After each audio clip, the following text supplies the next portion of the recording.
अस्सलामुअलैकुम दोस्तों की हाल चाल ने जनाब तुसी वेखदे पे हो देश पंजाब टीवी ते मैं तुहाडा मेजबान मुहम्मद अफसल जोइया। दोस्तों सब तो पहले अपने चैनल को करो सब्सक्राइब, बेल आइकन का बटन दबाओ ताकि साडी लेटेस्ट और बेहतरीन वीडियो तुहाडे तक आसानी पहुंच सके और तुसी वीडियो देखो सब तो पहले। दोस्तों डेली की निस्बत अज एक तीजन माई की वीडियो लैके आए हैं। अज जनाब अपने दोस्तों वीरां की फरमाइश से जनाब हैड सुलेमान की का रुख किया है। जिला उकाड़ा तहसील दीपालपुर हैड सुलेमान की रोड से जनाब असी मौजूद है। कैमरामैन साहब जरा कैमरामैन साहब चोटी विखाओ। उस तो बाद सारी गल मालकां दे नाल करांगे। हवेली लखा तो तकरीबन असी 15 तो 20 किलोमीटर के फासले ते है जनाब।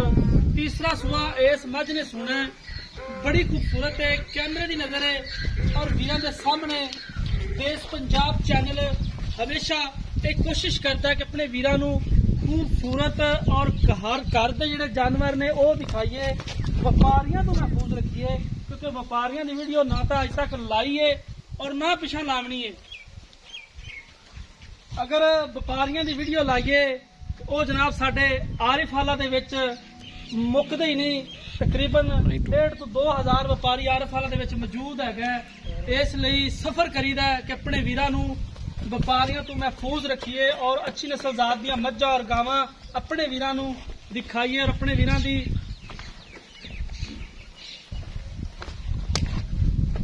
मझ थोड़ा जिहा डरदी है, घरेलू मझ है।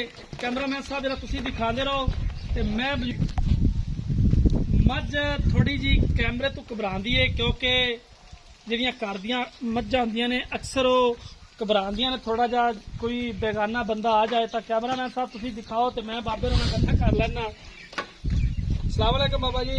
वालेकुम की हाल है जी? अल्हम्दुलिल्लाह। खैरियत थोड़ा उच्ची बोली जाए जे।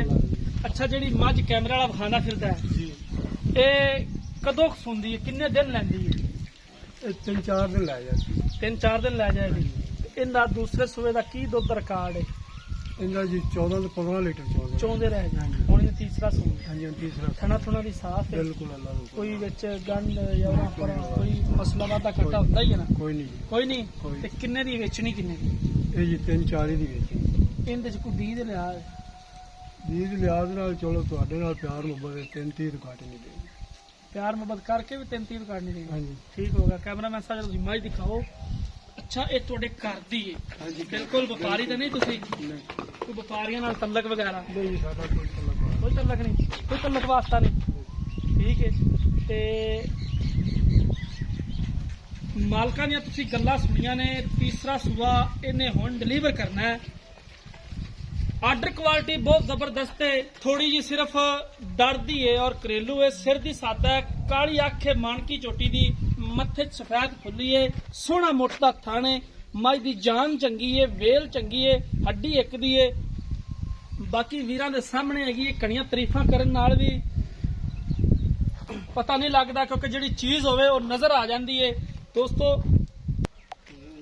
मैं हो सकता 4 तो ज्यादा दे लाया। मैं एक बंद कर दी मक्का चंगा बना देगी, यानी कि हवाना चंगा बना जाती सोहना है। बना देगी। 4 दिन भी ज्यादा लै सकदी है लै तिक्कर। सकदी। यानी कि अंदाजन तुसीं 4 दिन थोड़ी अजे तार ही नहीं थाने तो अजे तिक्कर थणा दे विच कोई तार नहीं इन्हें पाई। वाकई तुहाडी गल ठीक है और इन्हें मजीद इन्ना होर वक्त लेना है हाँ जी। क्योंकि जदों सून दे करीब गई अजे तिक्कर 4 दिन बाबे होरी कहंदे ने ज्यादा लै सकदी है। 8 दिन भी लै जाए 8 भी लै जावे तां।